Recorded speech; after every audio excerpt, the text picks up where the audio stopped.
시작을 할게요. 자, 저번 주 설교를 기억하시죠? 예, 어떤 내용이 있었는지 기억하십니까? 물 위를 걸으신 예수님과 그리고 물 위를 걸은 베드로의 이야기였습니다. 분명 물 위를 걷는 예수님의 그 이적은 마태복음에서 계속 흘러가고 있는 신성에 대한 부분을 이야기를 해요. 즉 하나님의 아들 예수 그리스도를 증거합니다. 그런데 이 증거와 전혀 상관없는 이야기가 뭐였냐면 베드로가 물 위를 걷는 이야기였습니다.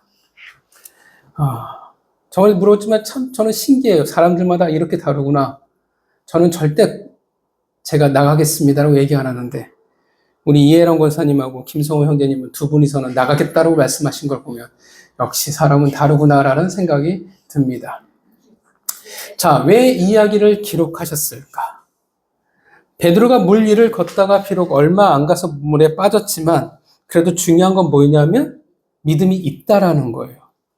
그래서 주님도 뭐라고 부르시냐면 믿음이 작다, 작은 자라고 부르신다라는 겁니다. 이것은 결코 화를 내거나 실망스러운 눈빛으로 말씀을 하신 것이 아니라 오히려 자상한 음성으로 말씀하신 거예요. 왜냐하면 예수님은 우리의 수준을 누구보다도 잘 아십니다. 자녀가 이제 걸음마를 시작해서 넘어졌다고 해서 실망하는 부모는 없다라는 거예요. 근데 중요한 건 뭐냐면 이제 그만큼 자라났다라는 거예요. 그래서 한 걸음을 내딛었다라는 것입니다. 그게 중요한 거예요. 그래서 예수님이 그 앞에 계시는 겁니다. 왜 계셔요?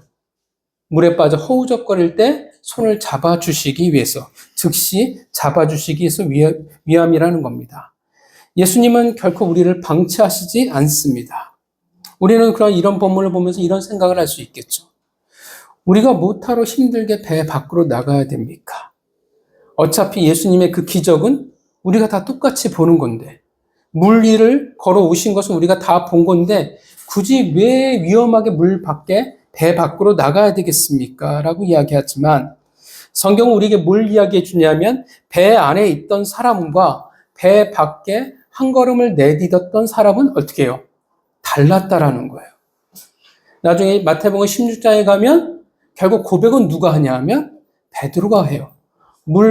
배 밖으로 나갔던 사람이 고백을 한다라는 거예요. 그리고 누가 복을 받냐 하면 배 안에 있던 사람이 아니라 16장에 베드로가 물에서 한 걸음을 내딛던 사람이 복을 받게 되는 겁니다. 안 되는구나. 그러니까 어차피 안 되니까 내 마음대로 살아가야지. 그것도 틀린 거고요. 나는 자포자기하는 마음으로 내가 살아가는 것도 잘못된 겁니다. 우리는 어떻게 해요? 주님이 우리 앞에 계셔요. 그것을 믿고 어떻게 합니까? 우리는 우리의 배 밖으로 한 걸음을 내디딜 수 있어야 됩니다. 여러분의 자리에서 머무르지 마세요. 성장은 어떻게 해요? 변하는 거예요. 내가 조금씩 달라져 가는 겁니다. 여러분의 안전하다고 생각하는 그 자리, 배 밖에 머물지 마시고 주님이 여러분 앞에서 한 걸음을 내디딜 것을 기다리고 계시니까 그 한 걸음을 배 밖으로 향해서 나아가시기를 바랍니다. 자, 오늘 본문은 제가 간간히 설명을 드렸던 본문이기도 하는데 한번 제대로 설명을 할 필요가 있어서 정리를 할 필요가 있어서 오늘은 이 본문으로 11장으로 설교를 하려고 합니다. 오늘 본문은 우리가 소위 뭐라고 부르냐면 정결법이라고 부르는 레위기의 이야기입니다. 그 정결법이 여러 가지가 있는데 그 중에 먹을 것에 관한 이야기예요. 자, 지금 사실 어떤 상황이냐 하면 어떤 상황에서 이 일을 기록하고 있냐면 출애굽 이후에 하나님이 이스라엘 백성들을 바로 가나안 땅으로 데려가시지 않죠. 어디로 향하게 하시냐면 시내산으로 향하게 하십니다. 이제 뭘 하냐 하면 시내산 학교에 입학을 시켜버린 거예요. 왜냐하면 사실 이 출애굽한 이스라엘 백성들은 대부분이 하나님을 잘 몰라요. 대부분이 뭘 섬겼던 사람들이냐면 애굽의 신들. 그러니까 하나님은 유일신이잖아요. 근데 이들은 사실은 다신론을 섬겼던 사람들이에요. 그러니까 하나님을 잘 모르니까 사실 이스라엘 백성이라고 하지만 하나님이 누구신지 잘 모르니까 이제 하나님에 대해서 배워나가는 시간이 되는 겁니다. 하나님에 대해서 배우니까 뭘 가르쳐야 되냐면 마땅히 하나님의 법에 대해서 가르치기 시작합니다. 그곳에 가르치신 많은 법들이 우리가 보기엔 사실 되게 반복되고 되게 지루한 시간들이에요. 그래서 성경을 읽다가 레위기쯤 가면 우리가 낙심하고 돌아가기도 합니다. 제가 아는 목사님 중에서는, 선배 목사님 중에서는 젊었을 때 담배 피고 막 하나님 안 믿다가 이제 젊어서 청년 때 하나님을 믿은 거예요. 그래서 이제 제대로 담배를 끊고 하나님을 믿어야 되겠다 해서 성경을 읽고 시작을 한 거예요. 근데 레위기를 읽다 보니까 어느덧 손에 담배를 피고 있대요.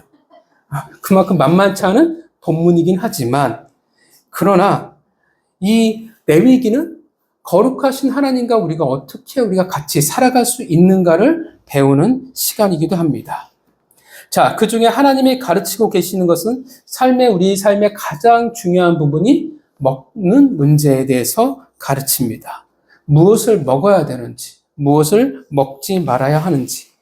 3절부터는 뭘 시작을 하냐 하면 육지 생물에 대해서 이야기를 합니다.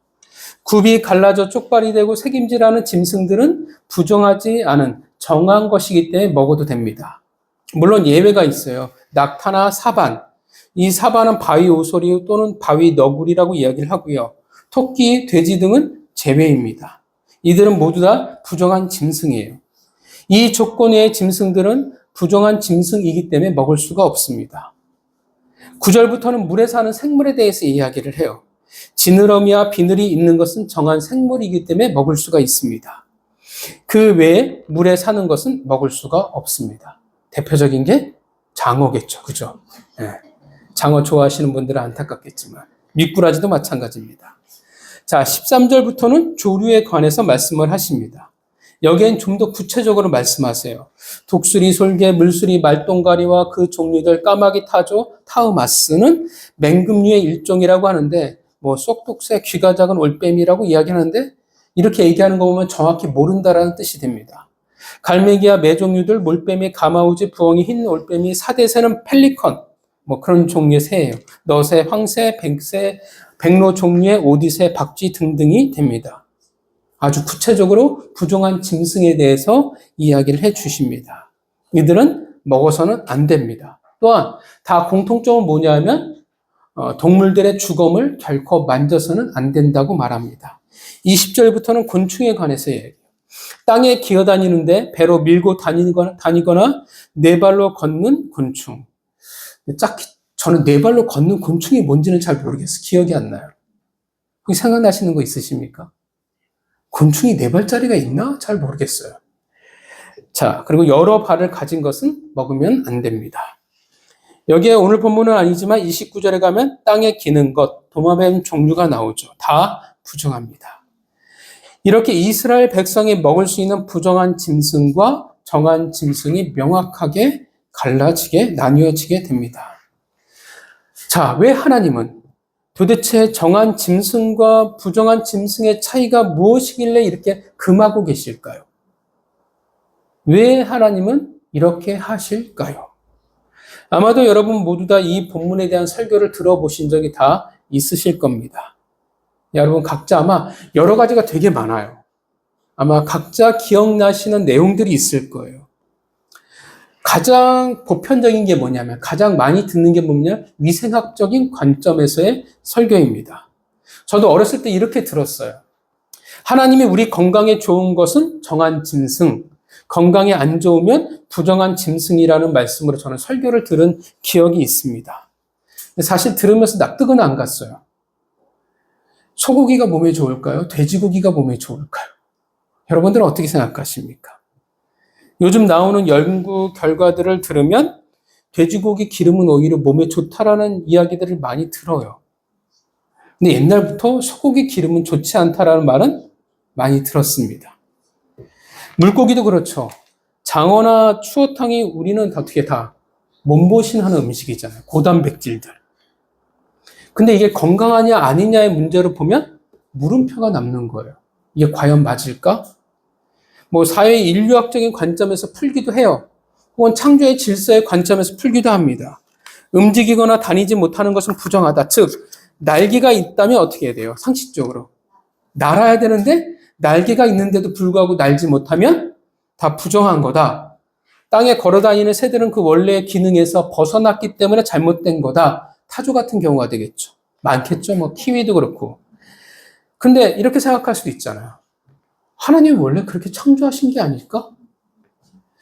혹은 팔레스타인이라는 그 생존 환경에 있어서 생태학적으로나 경제적으로 키우기에 부담이 되거나 비효율적으로 여겨지는 대상들, 한마디로 기르기 매우 힘든, 돼지가 그래요. 팔레스타인 지방, 우리는 돼지가 기르기 되게 좋잖아요. 근데 팔레스타인 그 지방에서는 돼지를 키우기가 되게 힘들다고 얘기를 해요. 그런 기르기에 되게 힘든 짐승들은 부정한 것으로 본다라는 관점도 있습니다. 뭐 종교학적인 관점, 도덕적, 윤리적 관점으로 풀어서 해석하는 여러 가지 그런 것들이, 방법들이 많기는 해요. 근데 결론은 뭐냐면 전체적으로 다 볼 때 일부는 맞아요. 근데 전체에 대한 해석이 답이 되어지지는 않는다라는 겁니다. 자, 그럼 무엇이 하나님의 기준일까요? 그리고 이 정결법은 결국 우리에게 무엇을 말씀하고 계시는 것일까요? 자, 다시금 원래 이스라엘 백성의 상황으로 돌아간다면 지금 이스라엘 백성들은 사실 하나님이 누군지를 잘 모릅니다. 왜 우리들을 불렀는지, 왜 우리를 택했는지, 우리의 먼 조상 아브라함을 불렀다는 건 아는데 왜 그랬는지는 잘 몰라요. 제대로 하나님에 대한 지식을 가진 것들이 없다라는 것입니다. 말 그대로 어떻게 하냐면 이들은 이제 막 신앙생활을 시작한 거예요. 그러니까 막 이제 어떻게 해요? 구원을 받은 상태예요. 사실 아는 게 제대로 없는 상태, 마치 아이와 같은 상태라는 겁니다. 그래서 하나님이 이들을 직접 가르치고 계시는 겁니다. 근데 처음부터 어렵게 가르치면 안 되잖아요. 수학책 딱 하나 던져주시고 방정식 보고 너희가 풀어 하면 우리도 어렵잖아요. 그래서 우리 애들이 처음 수학을 배울 때 어떻게 배웁니까? 우리도 사실 그렇게 배웠어요. 그림을 가지고. 빼기 하면 사과 그려놓고 뭐 하나 없어지고 뭐 누가 뭘 가져가면 주머니에 몇 개 남았을까 그림을 그려가지고 우리도 연산을 그렇게 배워나갔어요. 그러니까 어떤 그림, 어떤 모양을 통해서 요즘은 더 그렇게 잘 가르치더라고요. 이것을 통해서 수학이라는 학문을 배워나가기 시작을 합니다. 그러니까 레위기가 마치 그런 역할이에요. 우리가 보기엔 매우 어렵지만 사실 레위기에는 되게 많은 모형들이 나오잖아요. 성막이라는 모형도 나오고 제사라는 모형도 나와요. 오늘 본문도 마찬가지예요. 이 먹는 문제도 다 모형이에요. 이런 모형을 통해 쉽게 하나님과 하나님의 백성에 대해서 지금 가르치고 계시는 거예요. 하나님의 백성은 어떻게 살아가야 하는가? 그게 사실 레위기 전체의 목적이기도 합니다. 오늘 본문도 마찬가지죠. 그래서 오늘 본문의 이 법을 우리는 정결법이라고 부릅니다. 왜 정결해야 될까요? 우리가 왜 정결해야 됩니까?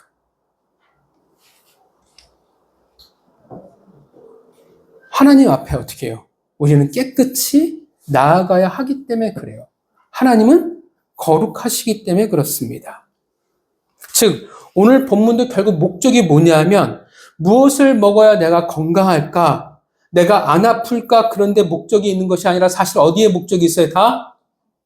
그쵸, 하나님. 거룩함에 다 목적을 두고 있다라는 것입니다. 거룩하기 위해서 정결할 수밖에 없는 거예요. 거룩은 삶의 일부분만을 말하지는 않습니다. 거룩은 우리의 삶의 전체여야 돼요. 그래서 심지어 어디까지 우리가 하나님의 거룩을 요구하고 계시냐면 지금 먹는 것에도 하나님이 거룩을 요구하고 계시는 거예요. 늘상 제가 질문을 드리죠. 거룩이 뭡니까? 뭔가 홀리해 보이는 것, 뭔가 빛이 뿜어져 나올 것 같은 멋진 모습들, 그 고상함을 이야기할까요? 아니죠. 거룩은 되게 단순해요. 거룩은 훨씬 더 현실적이고 되게 구체적입니다. 거룩은 이 세상과 구별되어지는 것, 이 세상과 다른 모습을 우리는 거룩이라고 이야기를 합니다. 그러니까 달라야 된다라는 거예요. 하나님의 백성이라면 어떻게 해요? 이 세상 사람들과 다른 삶의 방식을 가지고 살아가야 한다라는 것입니다. 단지 종교적인 행위, 교양 있게 살아가는 삶을 말하는 게 아니에요. 다른 삶의 방식, 다른 법 아래 살아가야 한다라는 거예요. 그리고 살아간다라는 것은 다름에도 불구하고 우리가 순종한다라는 것을 증명하는 겁니다. 그게 거룩이에요. 그게 우리가 살아가야 거룩한 삶인 것입니다.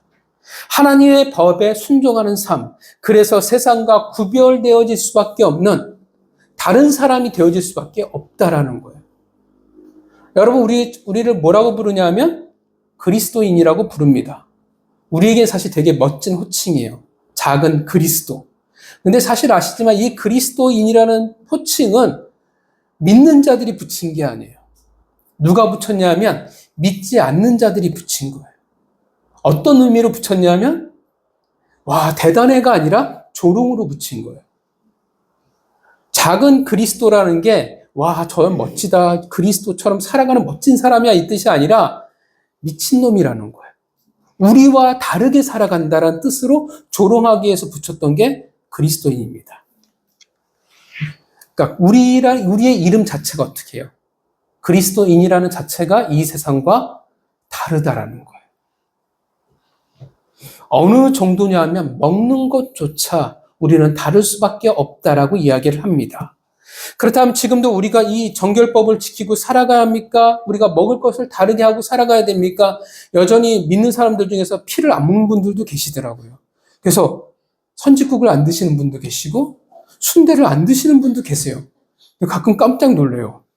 얼마나 맛있는데. 웃는 걸 보면 동의하시지 않나 본데.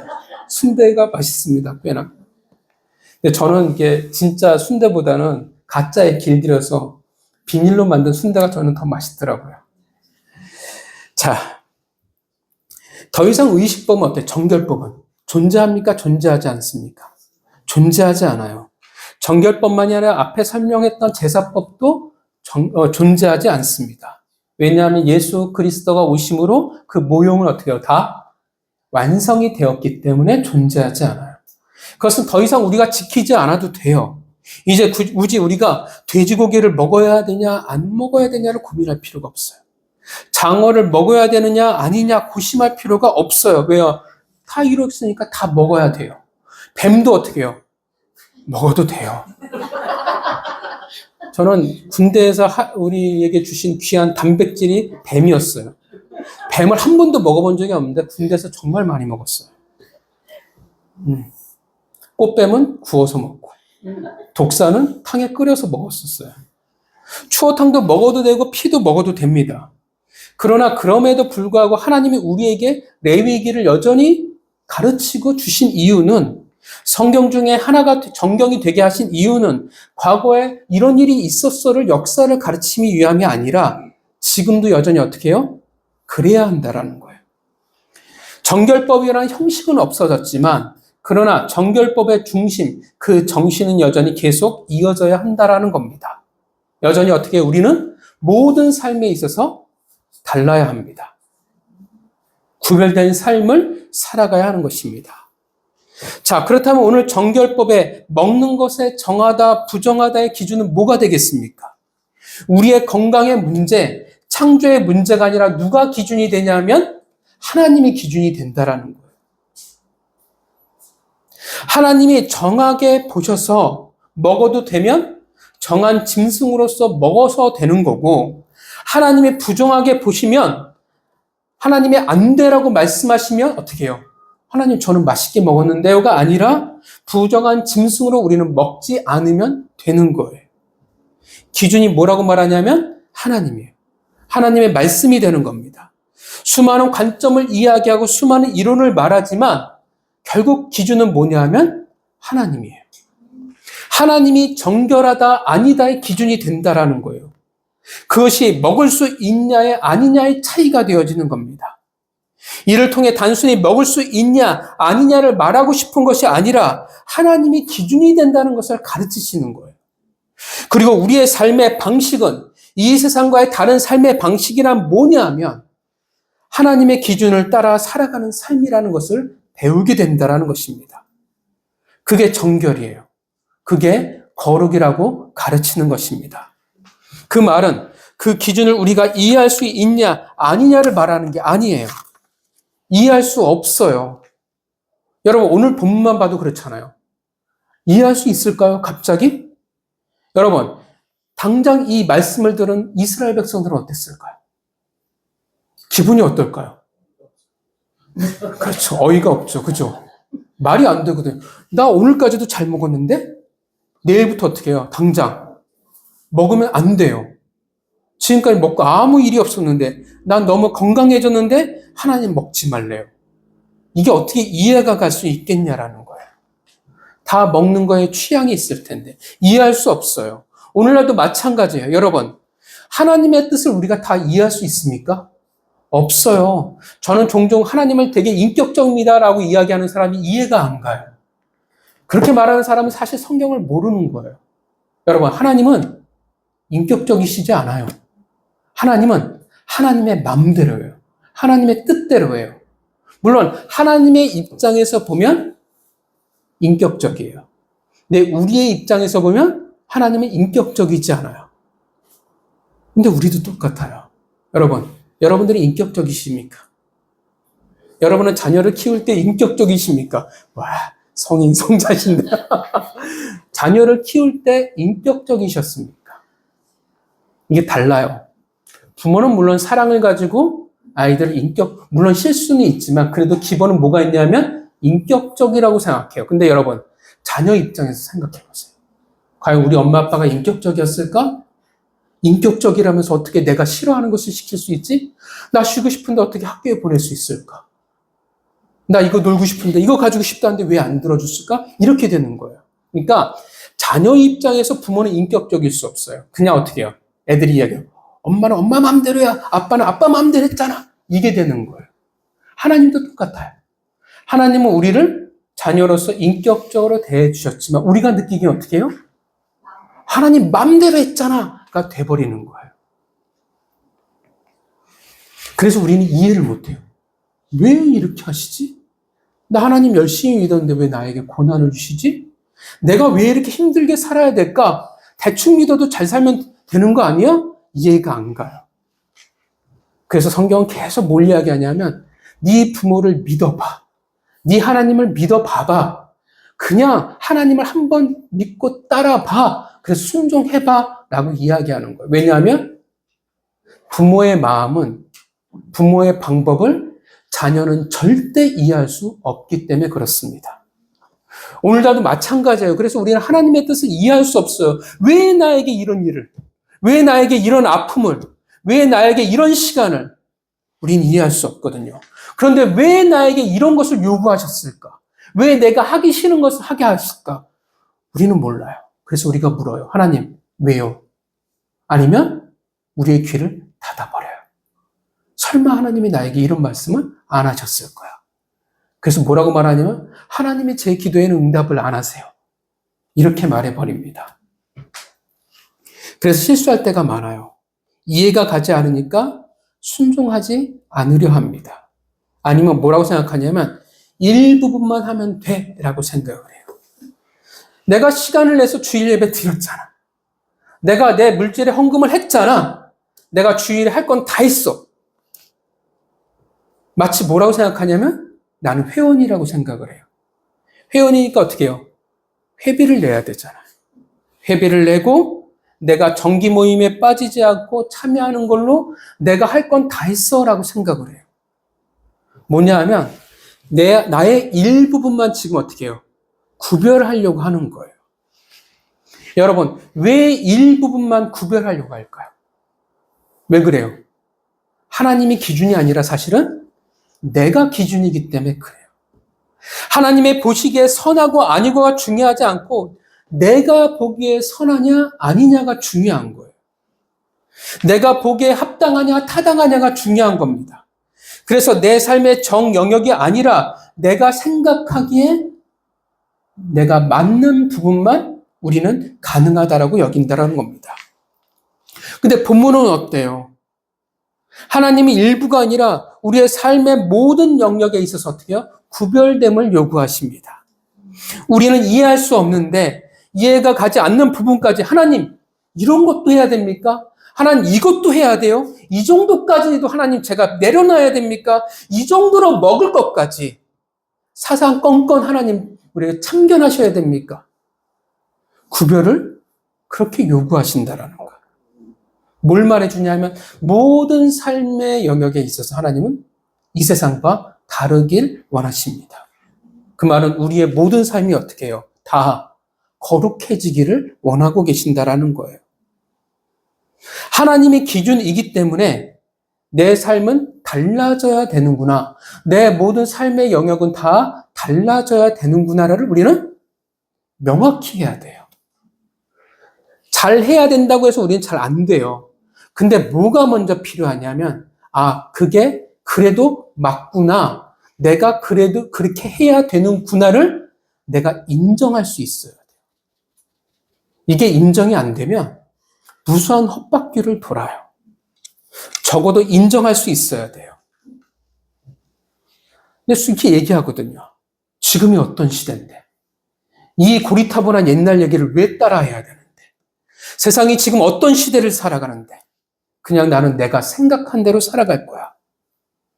그러면 어떻게 되냐 하면 거룩한 삶을, 그 구별된 삶을 살아갈 수 없게 됩니다. 구별된 삶을 살아갈 수 없다, 거룩한 삶을 살아갈 수 없다라는 뜻은 뭐가 되어지냐면 결국 나는 이 세상과 같아지게 될 거야 라는 뜻이 되어진다라는 거예요. 구분이 안 된다라는 거예요. 레위기 11장 45절을 읽어볼까요? 레위기 11장 45절 말씀입니다. 레위기 11장 45절 말씀 읽겠습니다. 시작. 나는 너희의 하나님이 되려고 너희를 애굽 땅에서 인도하여 낸 여호와라. 내가 거룩하니 너희도 거룩할지어다. 이것이 11장의 정결법의 목적입니다. 거룩이에요. 신약에서도 마찬가지입니다. 베드로전서 1장 15절에 이렇게 말합니다. 오직 너희를 부르신 거룩한 자처럼 너희도 모든 행실에 거룩한 자가 되라. 구약이나 신약이나 한결같이 믿는 자에게 뭘 요구하고 계시냐면 거룩하라요. 이 세상과 구별되어지게 살라는 겁니다. 그리고 그것이 교회의 어떻게 해요? 목적인 거예요. 교회는 그래서 어떻게 해야 돼요? 거룩해야 합니다. 이 세상과 다른 방식으로 존재해야 합니다. 근데 이게 요즘 교회가 문제죠. 저는 여태껏 신앙생활 하면서 이렇게 교회들이 정치에 이렇게 열심히 참여하는 꼴을 본 적이 없어요.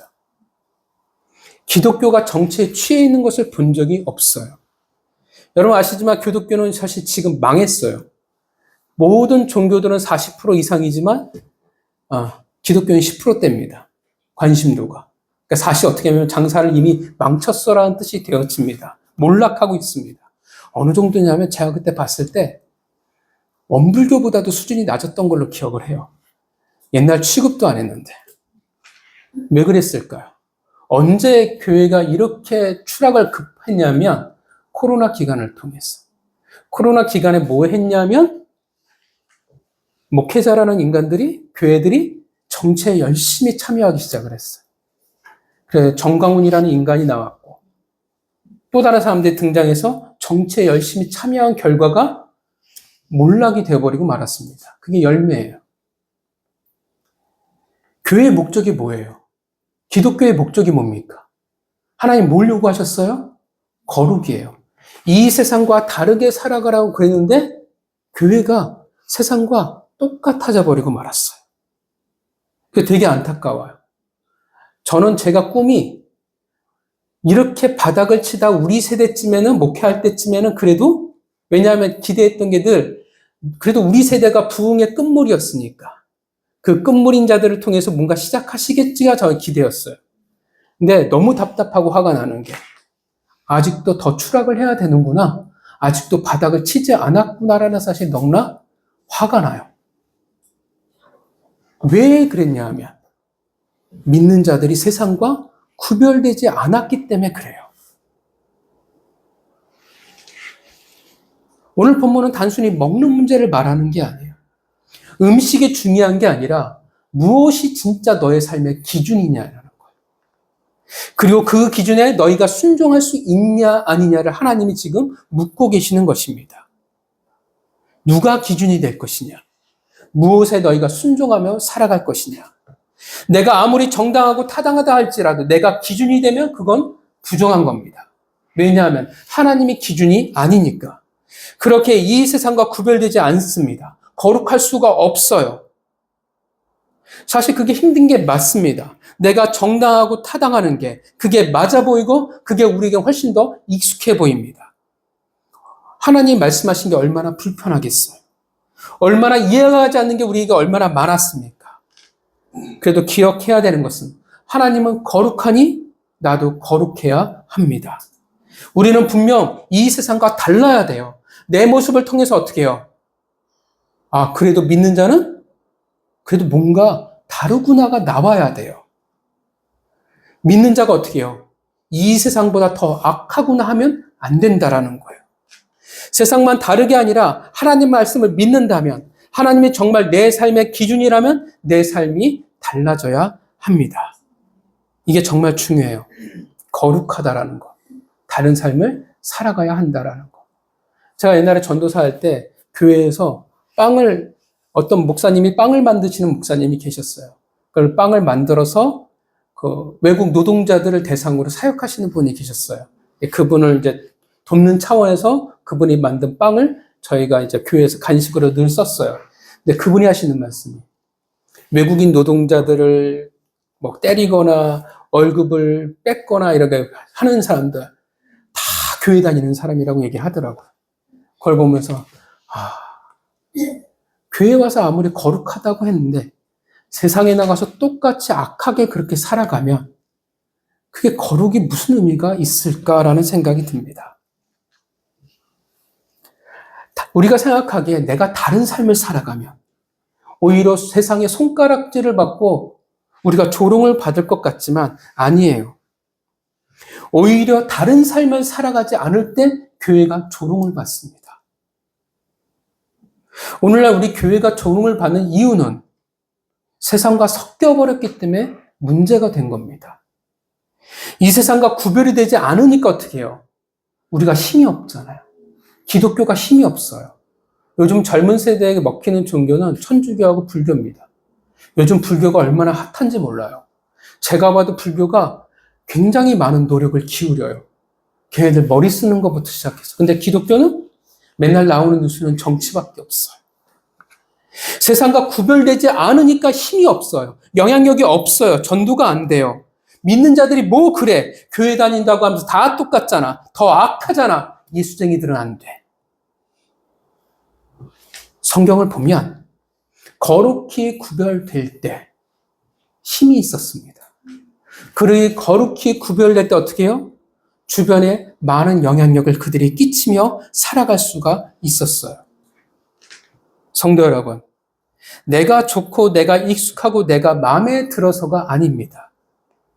하나님이 기준이니까 어떻게 해요? 그 기준에 맞춰서 살아가려고 노력하는 거예요. 그러니까 당연히 달라질 수밖에 없습니다. 그러니까 우리의 삶의 습관을 조금씩 바꿔가려고 노력하는 거예요. 세상과 다른 생각을 가지고 다른 기준을 가지고 살아가려고 우리는 노력하는 겁니다. 그게 진짜 믿는 거고 그게 순종하는 겁니다.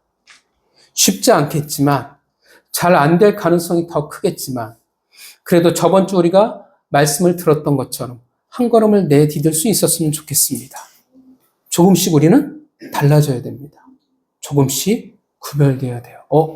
저 사람 하나님을 믿었더니 뭔가 좀 다른 것 같은데 왜 제가 저러지? 라는 물음표가 여러분들을 통해서 보여줘야 한다라는 겁니다. 성도 여러분, 거룩하십니까? 세상과 다른 삶을 살아가려고 노력하고 계십니까? 다른 사람들이 여러분들을 보시기에 좀 다르구나 라고 보여지십니까?